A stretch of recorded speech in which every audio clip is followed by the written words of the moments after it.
Nós leremos apenas 2 versículos, irmãos,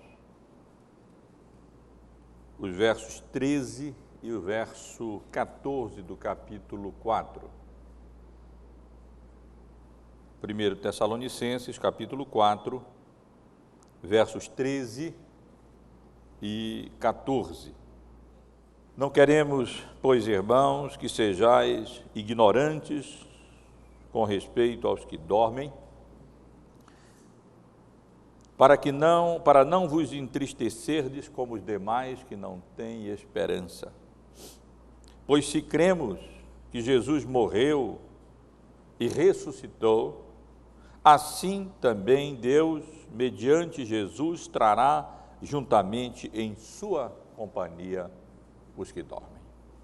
Meus irmãos e irmãs, sem dúvida alguma, uma das realidades desta vida, um dos problemas que mais aflige o ser humano e que mais suscita inquirições e perplexidades, está relacionado à morte. Aqui e ali, ouvimos pessoas se referindo à morte como alguma coisa natural, já que todos morrem. Frequentemente, pessoas se referem à morte como alguma coisa natural, como alguma coisa do destino, quando, na realidade, a morte não tem nada de natural. E as atitudes, as reações diante da morte variam muito, desde um desespero absolutamente terrível, até uma resignação estoica, espartana,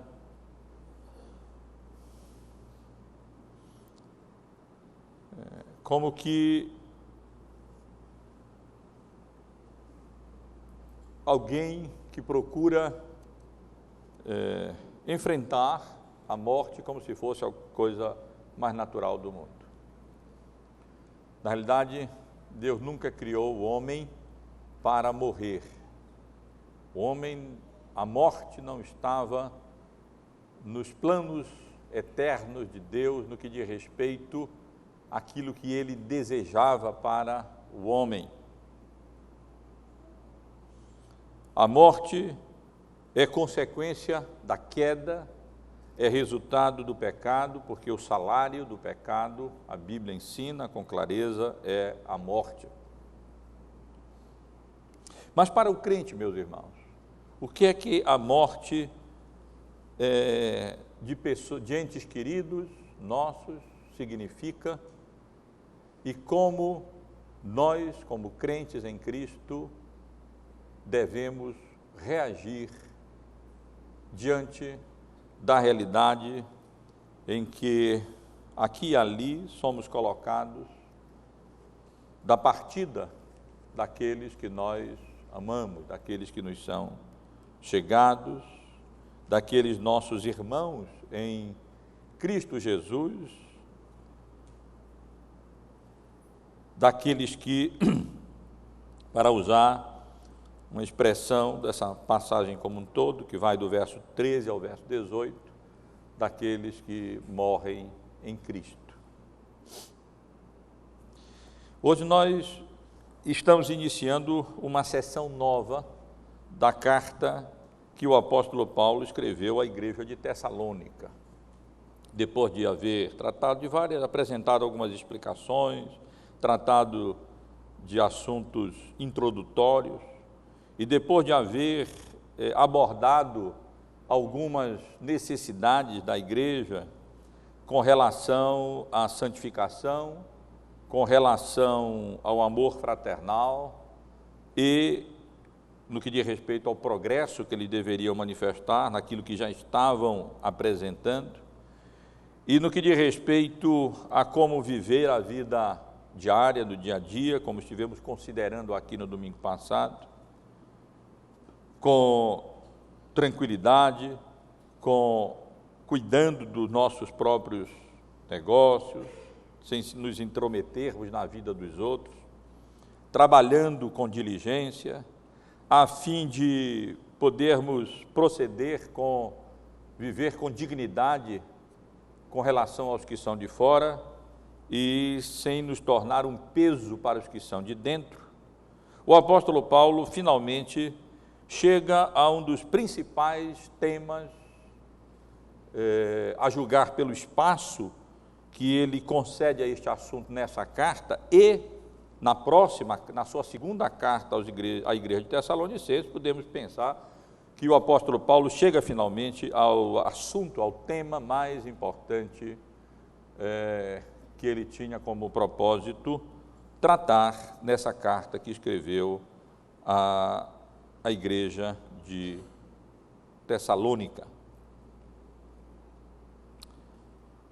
Aqui, nessa sessão que começa no versículo 13 do capítulo 4, que acabamos de ler, e se estende até o versículo 11 do capítulo 5, essa sessão toda, o apóstolo Paulo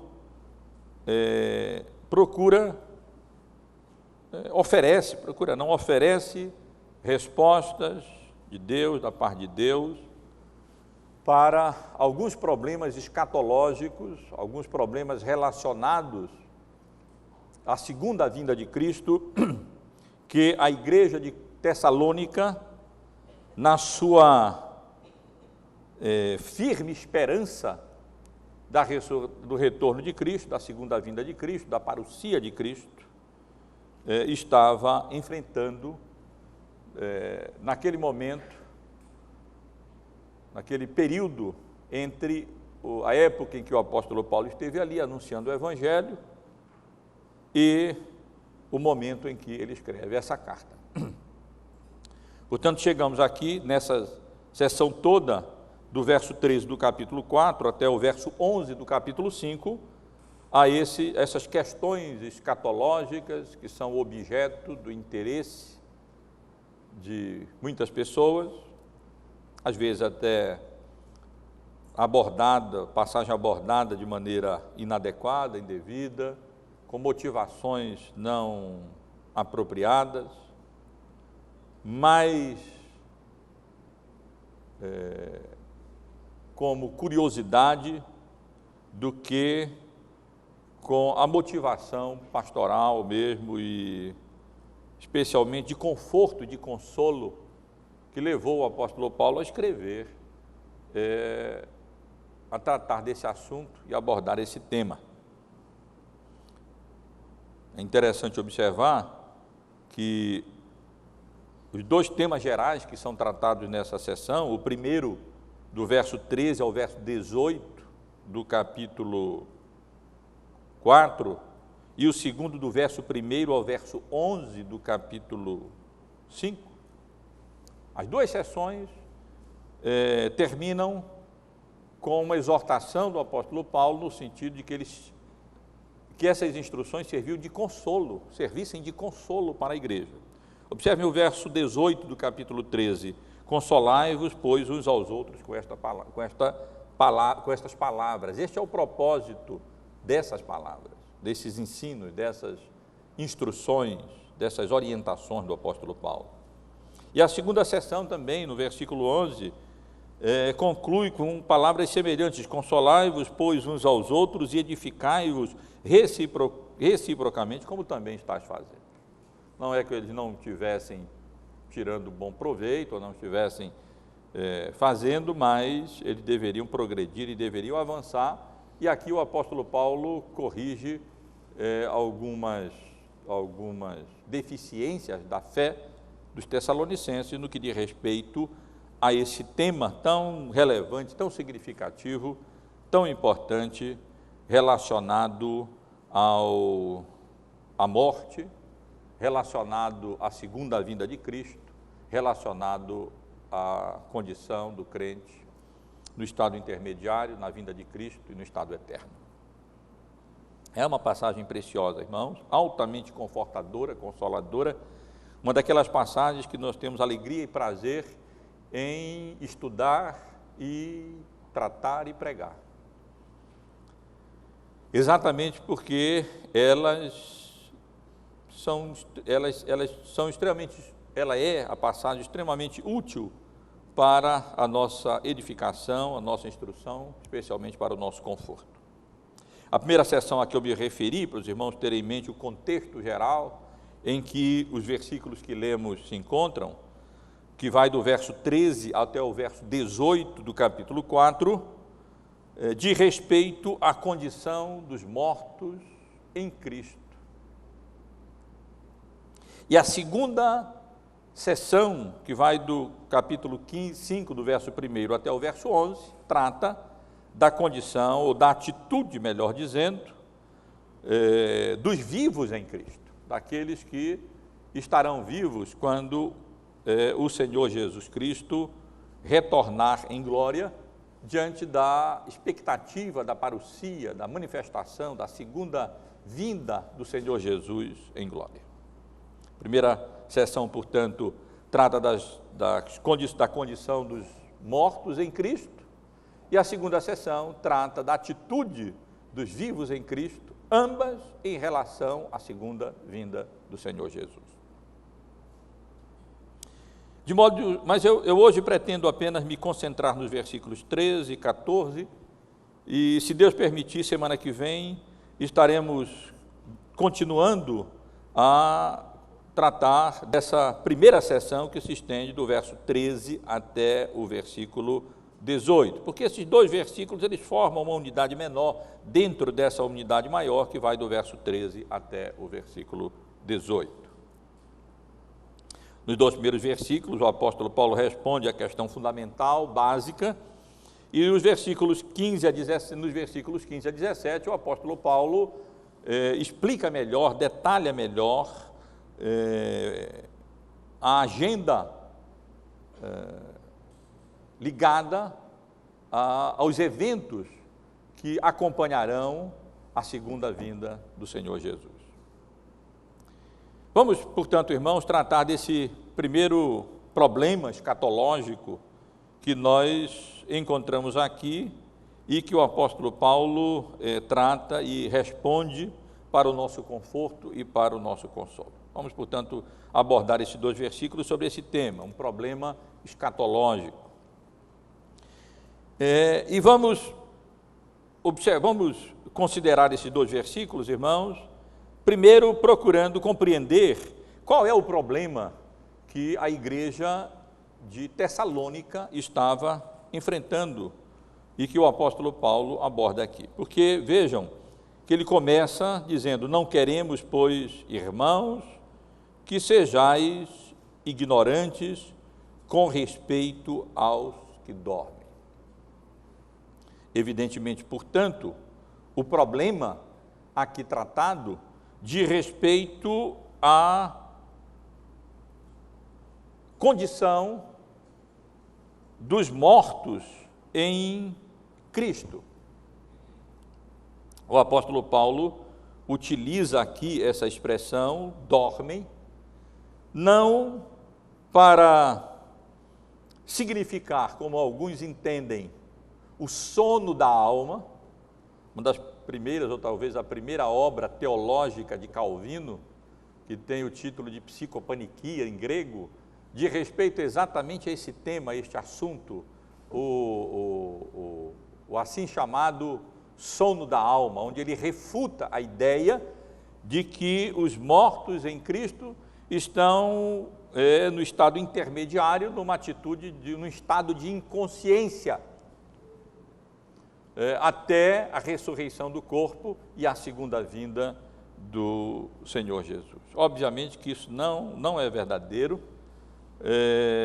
A maneira como os escritores do Novo Testamento, como o próprio apóstolo Paulo fala acerca do estado da alma dos crentes nesse período intermediário, não nos induz a concluir que nós estaremos ali, ou essas pessoas que ali estão, que já partiram, estão com Cristo, encontram-se num estado de inconsciência, me faltava a palavra. Há várias passagens bíblicas, não quero me deter tanto no assunto, mas há várias passagens bíblicas, posso talvez mencionar uma ou outra, como por exemplo, na segunda carta do apóstolo Paulo à igreja de Corinto, no capítulo 5, nos versículos 1 e 8,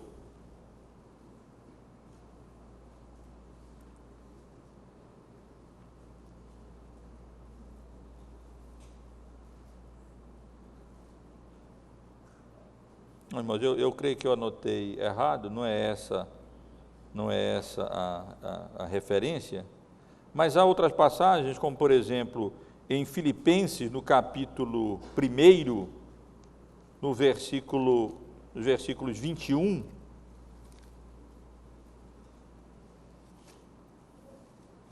desculpem, irmãos, é porque eu estava vendo 1 Coríntios, e na realidade é a segunda carta à igreja de Corinto, no capítulo 5, aquela referência mesmo, no verso 1 e no versículo 8, o apóstolo Paulo claramente fala do nosso estado após a morte, não como um estado de inconsciência, como de um estado de bem-aventurança, de quem desfruta da presença gloriosa do nosso Senhor e Salvador Jesus Cristo. Em 2 Coríntios, no capítulo 5, no verso 1, o apóstolo Paulo diz: sabemos que se a nossa casa terrestre deste tabernáculo se desfizer, temos da parte de Deus o edifício, casa não feita por mãos eternas do céu. E no versículo 8 ele diz: entretanto, estamos em plena confiança, preferindo deixar o corpo e habitar com o Senhor.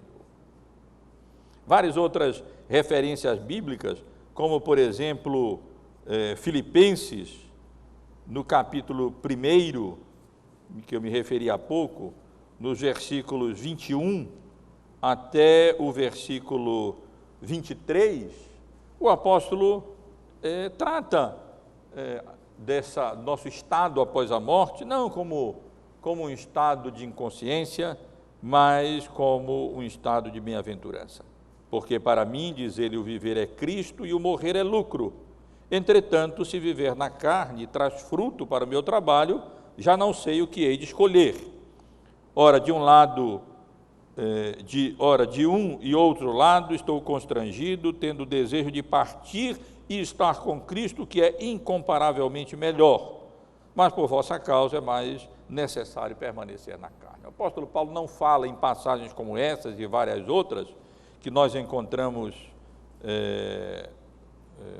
na Bíblia, como do estado eterno, do estado intermediário em que nos encontramos após a morte do corpo e a sua ressurreição, como sendo um estado em que nós estamos apenas, a nossa alma permaneceria num estado de inconsciência, mas ele fala de um estado em que nós desfrutamos da gloriosa e bendita presença e da intimidade do nosso Salvador, o que é alguma coisa muito desejável, deve ser alguma coisa desejável para o crente, como era desejável para o apóstolo Paulo. Na realidade, o apóstolo Paulo utiliza o termo dormir aqui, dizendo, quando se refere a esse problema, como finalmente, irmãos, nós vos rogamos e exortamos, não queremos, porém, irmãos, que sejais ignorantes com respeito aos que dormem, porque o sono, dormir, é uma figura apropriada para descrever a morte. Trata-se de um eufemismo, quando a gente fala de uma maneira mais suave acerca de uma realidade muito apropriada, na verdade, especialmente para o crente. Para o crente é mais do que um eufemismo. Para o crente há uma correspondência maior entre o sono e a morte, porque ele não apenas há uma certa semelhança aparente entre alguém um corpo morto e alguém que está dormindo. Se o sono estiver muito tranquilo, muito sossegado, é possível até que a gente fique preocupado e verifique lá para ver se é só sono mesmo, o que explica certamente a utilização do termo como eufemismo para a morte. Há uma semelhança evidente, aparente, entre esses dois estados. Mas, na realidade, para o crente, a morte significa, o sono tem um significado maior nesse sentido, porque, como nós lemos no livro de Apocalipse, no capítulo 14, no versículo 13, bem-aventurados são os mortos que desde agora morrem no Senhor. Sim, diz o Espírito, para que descansem das suas fadigas, pois as suas obras os acompanham. Assim como alguém que dorme descansa da sua labuta, do seu labor diário, para um novo dia de atividade, assim também o crente descansa das suas labutas, dos seus labores durante a sua vida, acompanhados das obras da graça de Deus no seu coração, e aí vem um terceiro ponto de comparação da utilização de dormir, do sono, com a morte, que para o crente há também a expectativa da ressurreição.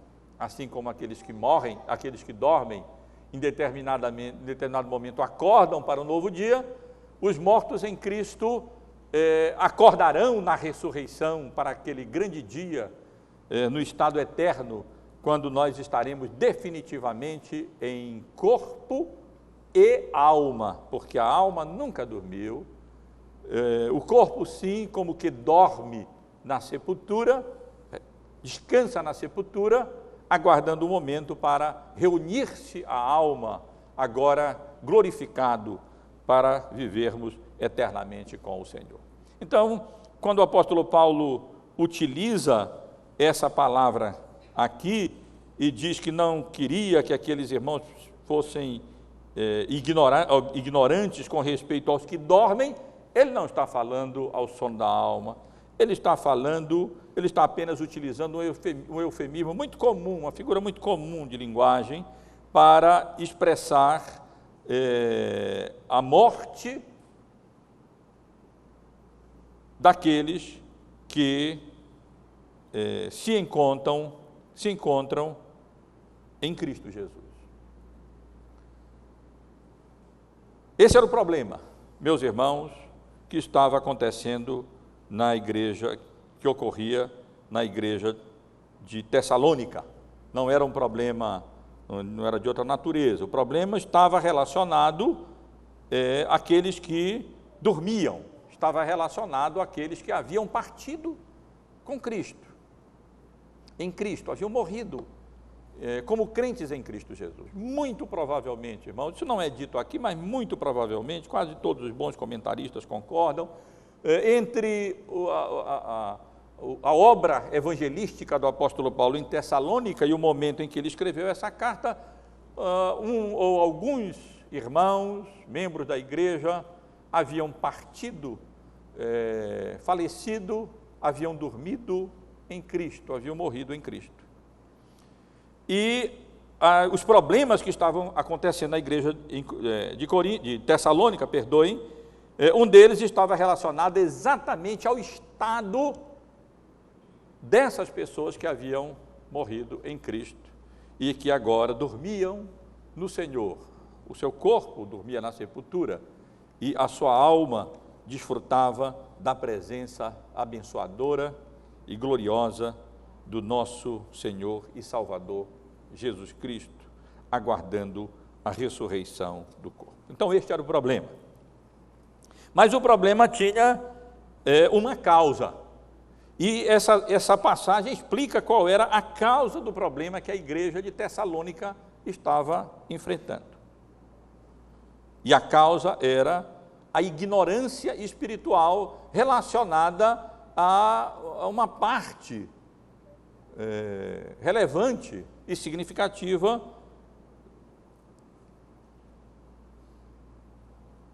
daquilo que nós chamamos de escatologia individual, ou seja, do que acontecerá com o que acontece com os crentes, especialmente nessa relação entre a escatologia individual e a escatologia geral, isto é, o que acontecerá no futuro conosco e como é que isso se relaciona com o que acontecerá de modo geral, com os eventos que ocorrerão quando, por ocasião da vinda do nosso Senhor Jesus em glória na sua segunda vinda.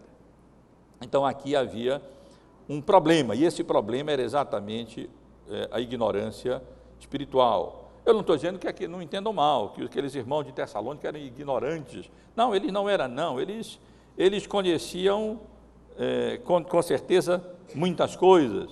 Mas a raiz do problema aqui era exatamente esse. E estejam certos, irmãos, que a raiz do problema e de muitas perplexidades do crente, de muitas tristezas do crente, é a mesma. Falta de conhecimento mais preciso ou aprofundado da vontade de Deus revelada na sua palavra. Esse era o problema daqueles irmãos. Essa era a raiz, a causa do problema daqueles irmãos relacionado àqueles que dormem, aqueles que haviam morrido como crentes em Cristo Jesus. É por isso que o apóstolo Paulo se preocupa tanto com estas deficiências da fé. Se os irmãos forem ler, meus irmãos, os escritos de Paulo, atentando para isso, observarão que com muita frequência ele utiliza as expressões equivalentes: não queremos que sejais ignorantes, de uma maneira negativa, e de maneira positiva, quero que saibais. São expressões que Paulo utiliza com frequência, exatamente com o propósito de comunicar ou relembrar ou explicar melhor informações importantes para a vida do crente. Eu não vou ler nenhuma dessas referências, mas essas expressões ocorrem em Romanos, no capítulo 1, verso 13, no capítulo 11, verso 25, no 1 Coríntios, capítulo 10, verso 1, no capítulo 12, verso 1, em 2 Coríntios, capítulo 1, verso 8, e em várias outras passagens bíblicas. Menciono isso apenas para ilustrar para os irmãos, demonstrar para os irmãos que o apóstolo Paulo tinha uma certa, como diz um autor que eu estive lendo, antipatia com relação à ignorância do crente. E ele, quando percebia que havia deficiência na fé, em algum aspecto, isso estava ocasionando perplexidade ou problema ou tristeza na igreja, entre os crentes, ele se apressava em procurar responder, explicar e comunicar e ensinar, e assim suprir as informações que estavam faltando para corrigir os problemas que estavam existindo, os problemas que estavam ocorrendo. Evidentemente, meus irmãos, que a igreja de Tessalônica não ignorava as verdades essenciais e fundamentais relacionadas à morte e à ressurreição e à segunda vinda do Senhor Jesus. O apóstolo Paulo esteve ali e, com certeza, como sempre fazia, ele pregava de forma unida a morte, a ressurreição de Cristo e abordava esses temas. Lembrem que ele começou a sua carta aos Tessalonicenses elogiando, louvando a firmeza da esperança que eles tinham em Cristo Jesus. Eles eram firmes na esperança da consumação da vontade de Deus em Cristo. Na realidade,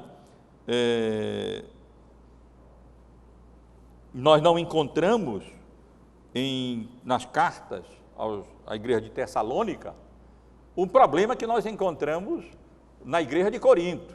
Na igreja de Corinto haviam pessoas como Himeneu e Fileto que estavam deturpando a doutrina da ressurreição, afirmando que, de alguma maneira metafórica, ou sei lá como, a ressurreição já havia se realizado. Quando a ressurreição dos crentes, nós aguardamos ainda pela ressurreição dos crentes.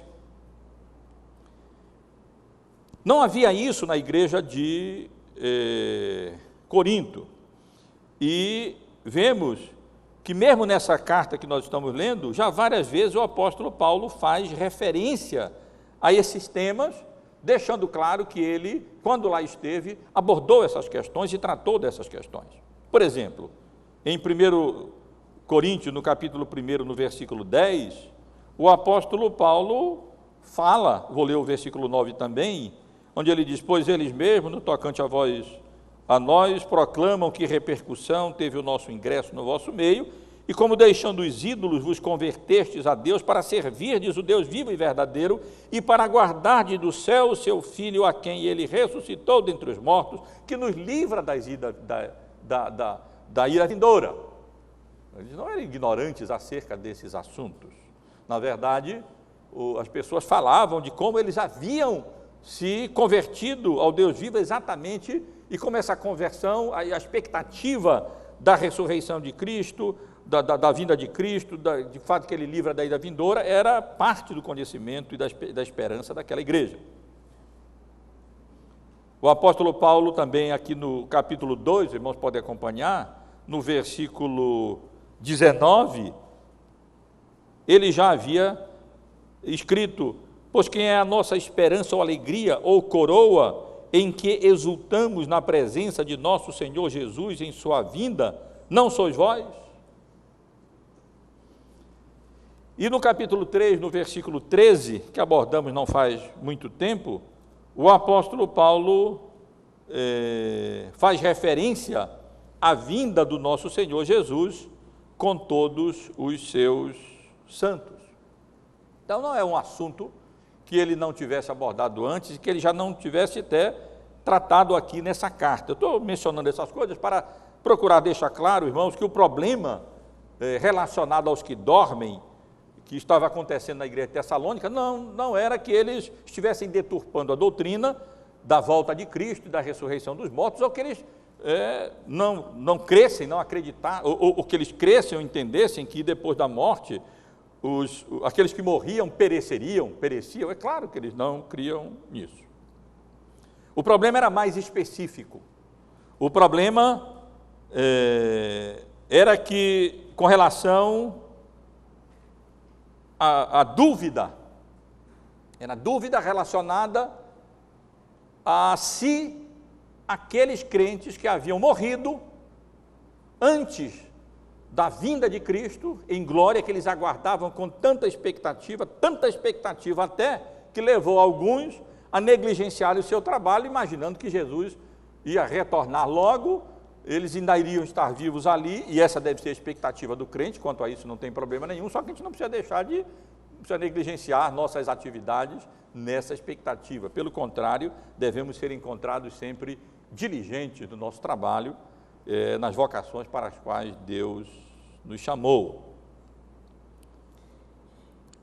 O problema era que era dúvida acerca de se aqueles que haviam, como crente em Cristo, falecido, eles iriam deixar de alguma maneira de participar daqueles eventos gloriosos que acompanhariam a segunda vinda do Senhor Jesus em glória. Meus irmãos, eu, num certo sentido, eu invejo, num aspecto eu invejo a igreja de Tessalônica, quando eu comparo a igreja de Tessalônica com as igrejas contemporâneas. Me parece, eu posso estar enganado, se tiver, os irmãos me desculpem, mas eu creio que as igrejas contemporâneas perderam muito daquele vigor, daquela expectativa da glória que significa o retorno do nosso Senhor Jesus na parousia, na sua manifestação, na sua segunda vinda. Se a primeira vinda em estado de humilhação foi o que foi, imagine a sua segunda vinda no estado de glória, que nós como crentes devemos estar o tempo todo dizendo: Maranata, vem Senhor Jesus.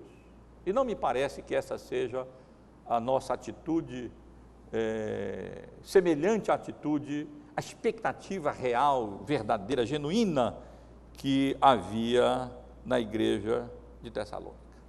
Ao que tudo indica, a preocupação daqueles irmãos, a perplexidade daqueles irmãos, dizia a respeito ao fato: será que o meu irmão querido, que faleceu anteontem, ou sei lá quando, e então enviaram essa consulta ao apóstolo Paulo, será que eles vão perder esses eventos gloriosos? Será que eles vão perder alguma coisa desse grande espetáculo da obra da redenção, desse grande clímax da obra da redenção, quando Deus consumará os seus planos eternos, a sua vontade eterna, e o Senhor Jesus retornará em glória para o estabelecimento do seu reino eterno? Será que eles estarão de alguma maneira deficientes em relação a nós que estaremos vivos, essa é a expectativa deles? Eles não queriam que eles perdessem nada da glória, do retorno de Cristo, da manifestação de Cristo. Os irmãos percebem? Esse era o problema. Essa era a deficiência que o apóstolo Paulo queria corrigir. Não é que eles não tinham esperança, eles tinham esperança sim. Ele queria apenas aperfeiçoar e corrigir as deficiências da fé deles no que diz respeito a este assunto. Isso vai ficar mais claro quando nós tratarmos dos versos 15 a 18, se Deus permitir, no domingo que vem. Então essa, irmãos, era a causa do problema, a ignorância ou desconhecimento dessas verdades espirituais relacionadas aos que haviam dormido em Cristo, no que dizia respeito a essa relação da vinda do Senhor Jesus em glória. Eles perderiam alguma coisa daquele grande momento glorioso e dos eventos que acompanhariam o retorno do nosso Salvador com toda a sua glória e com todo o seu esplendor?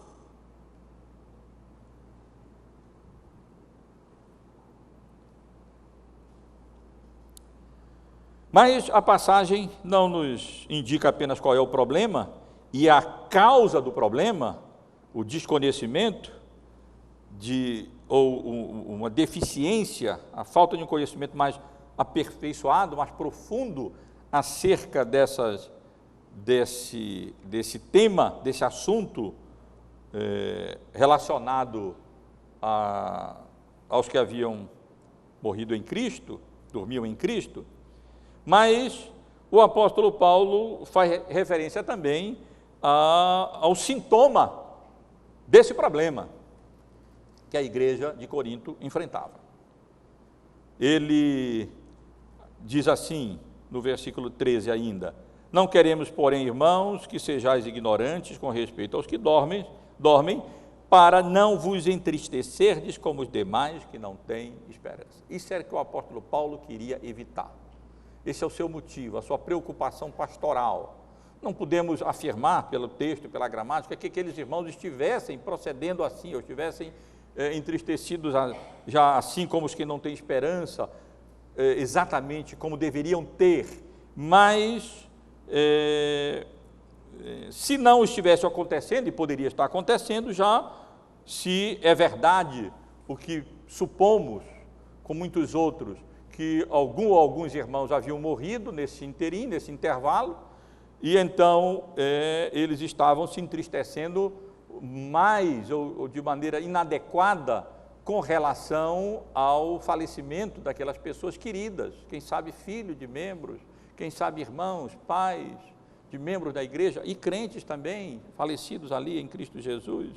E só nesse momento os irmãos podem ter certeza, nós refletimos acerca dos detalhes relacionados a essas realidades futuras, muito mais. Quando nós perdemos, quando uma pessoa perde um pai ou uma mãe, perde um filho querido, quando um esposo perde uma esposa, ou um irmão em Cristo, ou mesmo quando não são, aí então esses temas e essas particularidades, que quando nós não estamos enfrentando esse problema, nem são tão significativos, mas nesses momentos eles se tornam mais significativos. Será que o meu filhinho, a minha filhinha, como está a condição dele ou dela?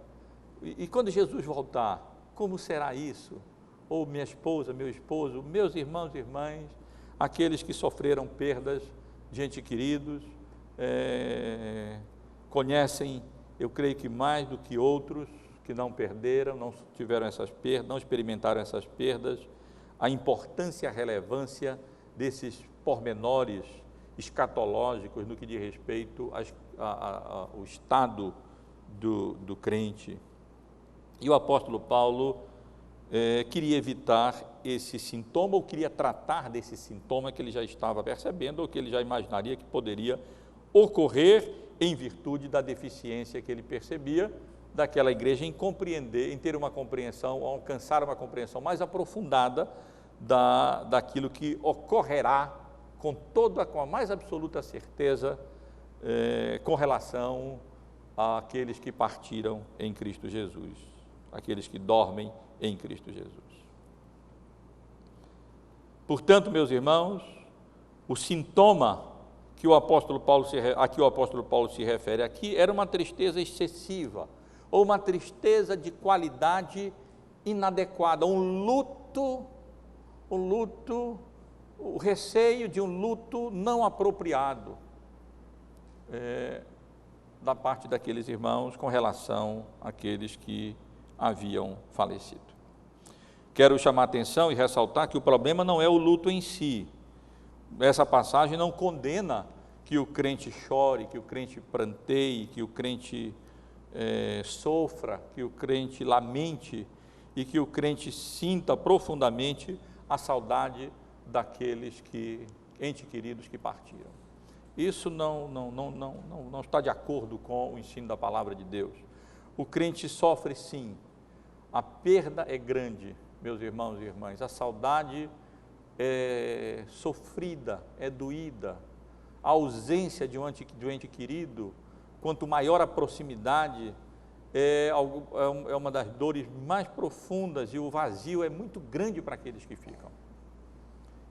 Nesses aspectos, nós não temos por que deixar de chorar, de lamentar, e a evidência mais concreta da legitimidade disso é que o próprio Senhor Jesus, quando Lázaro morreu, chorou, e ele sabia que ia ressuscitá-lo, claro.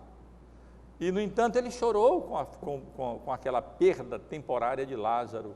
Não choraremos nós a partida dos nossos entes queridos, em virtude da saudade que eles deixam, do vazio que eles deixam, da falta que eles fazem?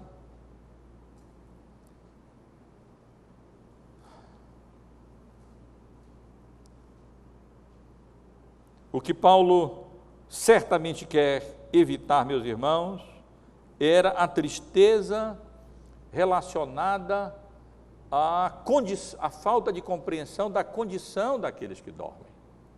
São duas coisas distintas aqui, não sei se eu consigo explicar direito, mas uma coisa é a tristeza nossa, pelo nosso estado, porque nós sentimos saudade, nós temos um vazio no coração por aqueles queridos nossos que partem, e nós choramos pela saudade, pela perda deles. Os incrédulos choram não apenas por isso, mas eles choram porque eles não têm a esperança que nós temos, a esperança não no sentido com que é normalmente utilizada a palavra, mas no sentido bíblico, teológico, de firme convicção das promessas de Deus. Eles não têm essa firme convicção e o conhecimento preciso acerca daquilo que ocorre com aqueles queridos que já partiram. E, portanto, a tristeza deles não reflete apenas a solidão, a saudade, o vazio, mas reflete o desespero de quem não sabe e não conhece o estado daqueles que partem. E o que o apóstolo Paulo queria era que ficasse clara essa diferença entre a tristeza daqueles que não têm Cristo, nessas circunstâncias, e a tristeza daqueles que têm Cristo e morrem em Cristo, nessas circunstâncias. É completamente diferente. Ambos choram. Externamente pode haver uma semelhança muito grande, mas o objeto do choro é completamente diferente. A razão do luto é absolutamente variada, diferente, meus irmãos, oposta a uma outra. Porque a esperança dos incrédulos não se compara com a esperança do crente. É verdade que quando Paulo diz aqui, para não vos entristecerdes como os demais que não têm esperança, é claro que Paulo não quer dizer que aqueles que não têm em Cristo não têm nenhuma expectativa ou nenhuma esperança além da vida, da morte, para os que lhes são queridos. Os filósofos gregos, alguns deles pelo menos, ensinavam a existência da alma após a morte. Mas a visão que eles tinham, a esperança que eles tinham, primeiro era só relacionada à alma e não ao corpo. Porque o corpo, de um modo geral, era encarado como um cárcere da alma, que com a morte a alma se via livre do corpo, mas não havia esperança para a ressurreição do corpo, pelo menos nos termos em que a Bíblia nos ensina. Além disso, a morte era o estado que a maioria concebia após a morte, era de um lugar, um estado e um lugar lúgubre, um lugar assim tenebroso, um lugar de escuridão, de penumbra, que não se comparava sequer à nossa existência aqui nessa vida ensolarada. O Hades, como muitos entendiam a morte, era alguma coisa assim, tenebrosa mesmo. Isso não era esperança muito confortadora cá para nós, para aqueles que perdiam os seus entes queridos. Mas essa não é a expectativa do crente. A esperança do crente é muito mais gloriosa.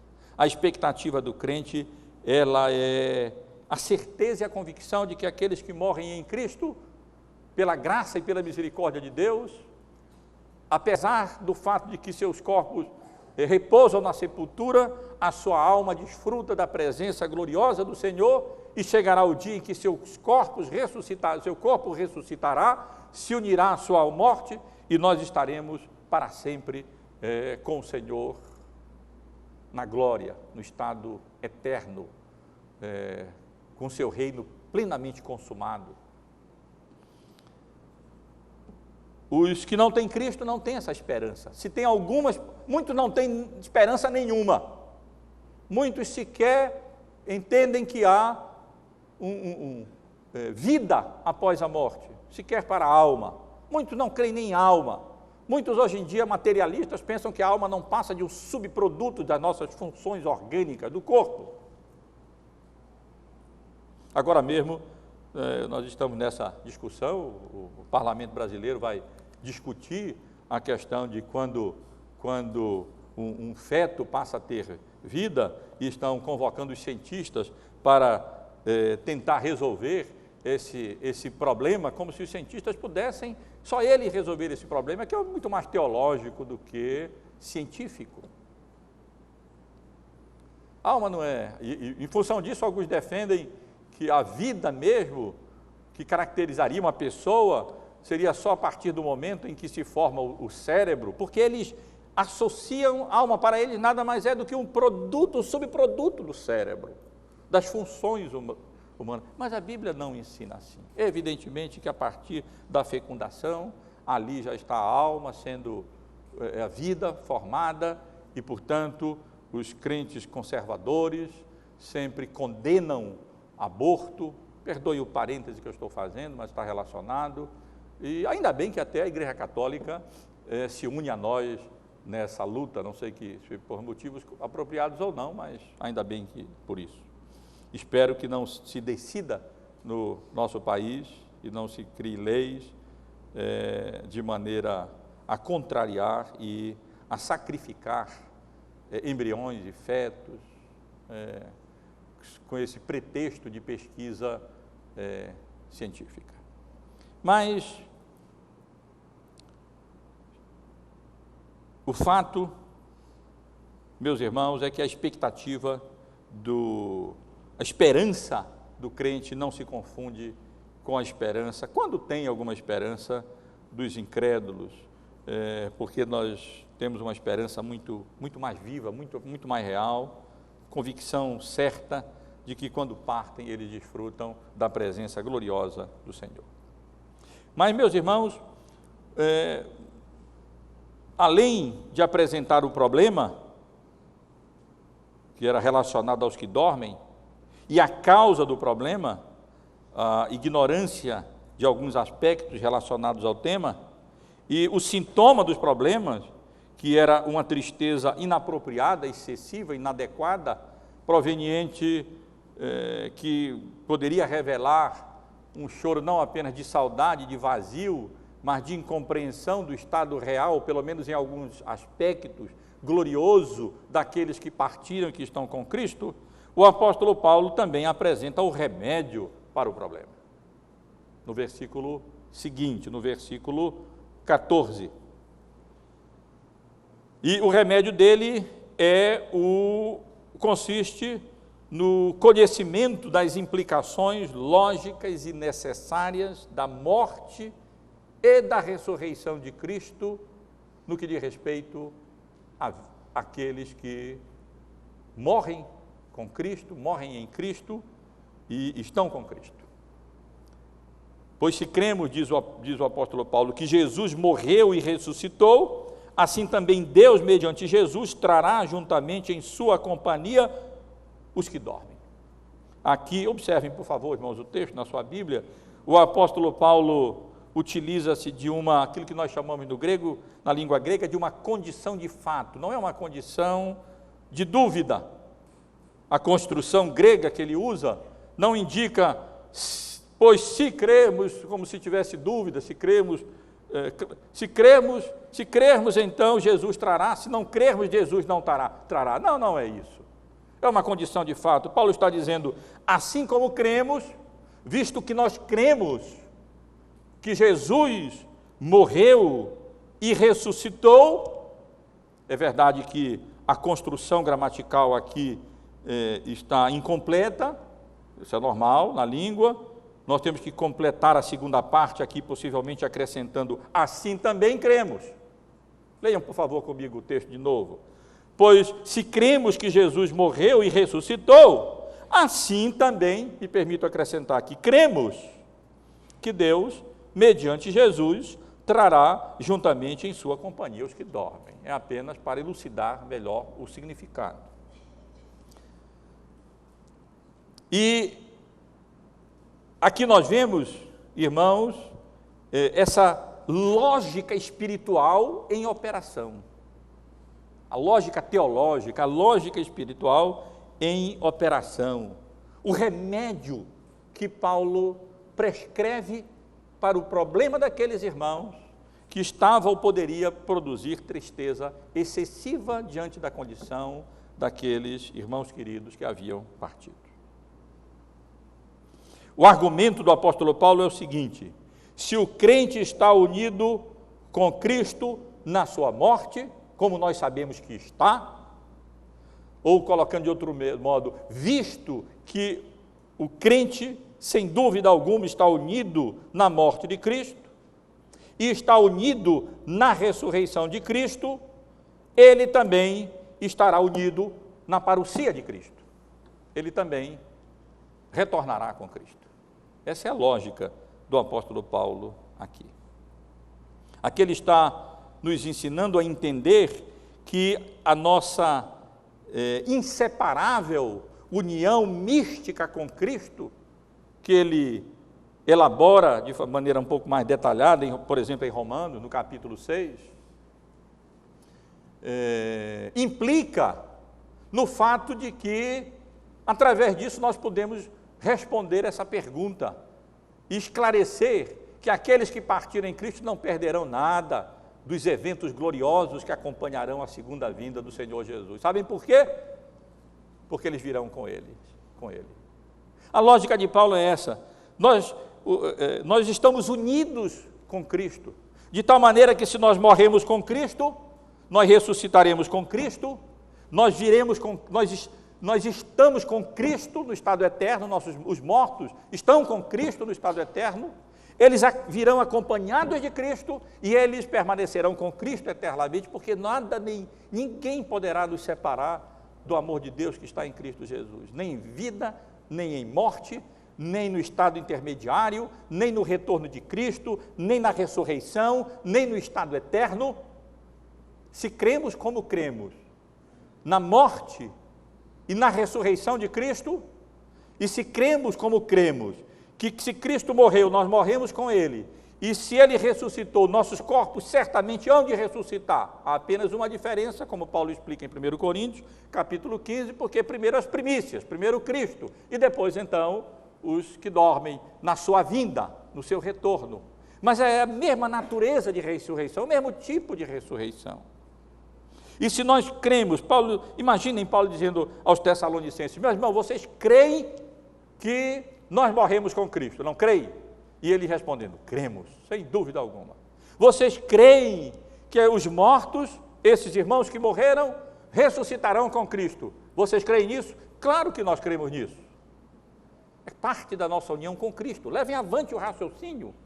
Então, é claro que onde Cristo está, nós estamos. O corpo não, está na sepultura, mas as nossas almas estão com Ele. E se estamos unidos com Ele, quando Ele retornar em glória, o que acontecerá? Nós retornaremos com Ele. E então nossos corpos ressuscitarão, e então nós estaremos com Ele para todo o sempre. Isso é consequência, é a lógica da doutrina da união mística do crente com Cristo, que nisso consiste, na realidade, meus irmãos, a nossa bendita e a nossa gloriosa esperança. Nós, quando regenerados pelo Espírito Santo de Deus, quando alcançados por Ele mediante a sua palavra, em função da obra, quando a obra de Cristo na cruz é aplicada ao nosso coração, Cristo morreu por nós, quando isso se torna verdadeiro, isso se torna realidade, nós somos de tal maneira unidos com Cristo, que é impossível que essas coisas sejam separadas. É impossível que aqueles que morram não estejam com Cristo. É impossível que Cristo volte e eles fiquem. É impossível que eles não o acompanhem. E é impossível que na sua vinda não haja ressurreição. E é impossível que alguma coisa depois disso nos separe da presença bendita e gloriosa do nosso Rei e do nosso Salvador. Irmãos, eu quero concluir a exposição desses 2 versículos, apenas extraindo daqui algumas lições para a nossa edificação, nossa instrução e para a nossa edificação. Primeiro, uma palavra de advertência: cuidado com a ignorância espiritual. Como eu disse, ela é a causa, a raiz de muitos dos problemas do crente, muito da tristeza do crente, muito da perplexidade do crente e muito dos problemas da igreja. Eu sei que o problema não é só conhecimento, muitas vezes o problema é a falta de prática, e muitas vezes é a falta de aplicação devida e apropriada desse conhecimento aos aspectos práticos da vida. Deus nos dê a graça de crescer nesse sentido. Mas precisamos reconhecer isso. Muitos problemas da igreja decorrem de uma compreensão inadequada, não apropriada ou superficial daquilo que representa as verdades espirituais presentes, passadas, presentes e futuras. E à medida em que nós conhecemos melhor e utilizamos melhor essa lógica espiritual com a graça de Deus, nós então somos confortados e saímos de estados de perplexidade e de confusão. E somos encorajados e animados pelo conhecimento dessas verdades.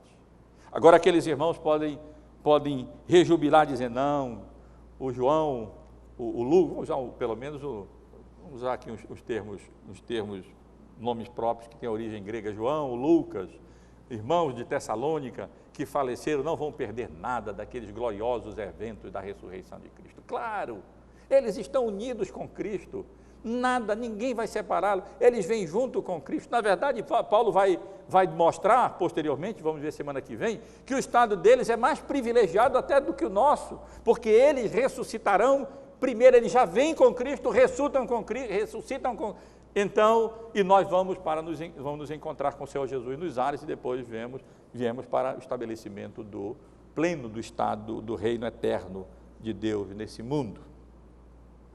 A segunda lição é de exortação positiva, no sentido de que, para isso, conheça a sua Bíblia, meu irmão e minha irmã. Conheça a sua Bíblia. A maneira de você não apresentar essas deficiências que ocasionarão perplexidades e dúvidas e tristezas e às vezes até confusão na igreja, é você conhecer a vontade de Deus revelada na sua palavra. Conheça a sua Bíblia, leia a sua Bíblia, estude a sua Bíblia, reflita no seu conteúdo. Como disse Lutero na passagem bonita que nós lemos ontem no livro, sacuda cada versículo das Escrituras com oração e reflexão, para que colha muitos frutos dele, como se fosse um galho repleto de frutos.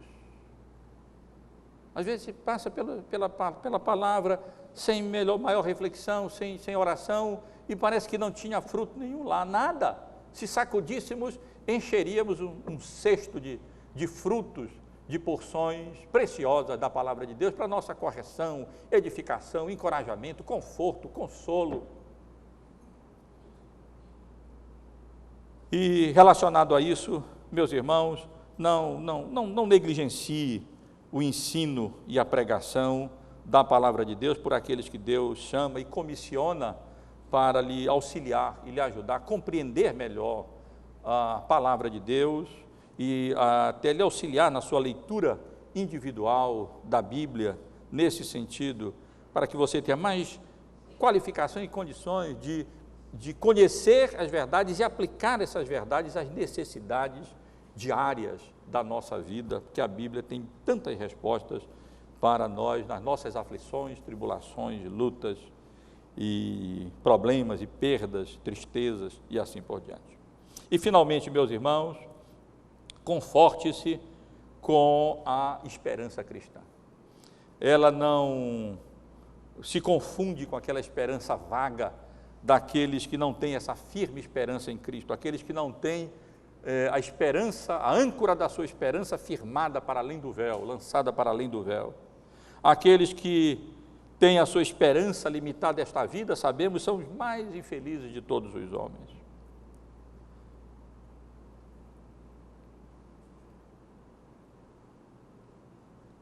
Aqueles que tentam ser confortados com aquelas ideias vagas, como nós vemos hoje, ridículas, e que fulano morreu, ele está em algum lugar muito bonito, ou então ele virou uma estrela que está nos olhando. Os irmãos poderiam acrescentar essas expressões, uma dezena, uma dúzia delas, que não servem de consolo, de encorajamento para nada, porque elas não têm base nas promessas de Deus, elas são vagas e são inúteis e são vãs, não dizem nada, não confortam nada.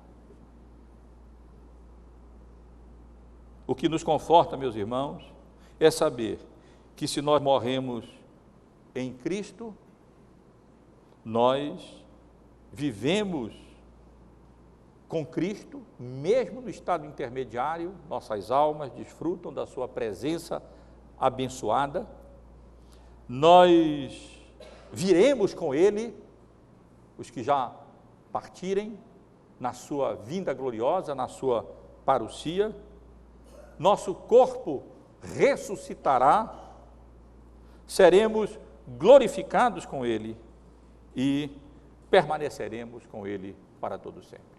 Que pela misericórdia e graça de Deus, essas verdades bíblicas sejam profundamente enraizadas, meus irmãos e irmãs, no nosso coração, ao ponto de serem o remédio preventivo para que algumas dúvidas que existiam na igreja de Tessalônica não venham a existir entre nós. E os sintomas que o apóstolo Paulo temia não aconteçam entre nós. Não tema chorar seu morto, não. Você não precisa ser um espartano nesse sentido. Pode chorar seu morto, sim. É até bom chorar nossos mortos, é muito bom. E lamentar na medida da intimidade que temos com aqueles que partem, nessa proporção, o luto, a perda e o vazio que fica daqueles que nos são queridos. Eu confesso aos irmãos que eu não consigo aquilatar e compreender a dor de pais que perdem seus filhos, e não consigo compreender a dor de maridos e esposas que perdem seus cônjuges. Eu não consigo. A minha esperança e confiança é que a graça de Deus, ela é suficiente, e que Deus não permitirá que nós sejamos jamais tentados ou provados além da nossa força. E na ocasião necessária, Ele dará livramento de sorte que nós possamos suportar essas dores. E quando elas vierem, não tem problema chorar, mas não chore como aqueles que não têm esperança da nossa firme união com Cristo, que nos leva a crer com toda a segurança de que porque Cristo morreu, nós morremos com Ele, Ele ressuscitou, nós ressuscitaremos com Ele, mesmo no estado eterno, nós estamos com Ele, e quando Ele retornar, nós retornaremos com Ele, e quando Ele estabelecer o seu reino, nós estaremos reinando com Ele para todo sempre, em um reino onde não mais haverá corrupção, nem na criação, nem em nós, e regidos por esse Rei eterno, o nosso Salvador bendito, Emanuel, Deus conosco, o nosso Senhor e Salvador, Jesus Cristo. Que Deus abençoe os irmãos e que essa porção da sua palavra sirva de encorajamento para compreendermos cada vez mais a palavra de Deus, estudarmos cada vez mais a palavra de Deus, e como conforto e consolo para os momentos de perda no que diz respeito àqueles queridos que dormiram em Cristo Jesus.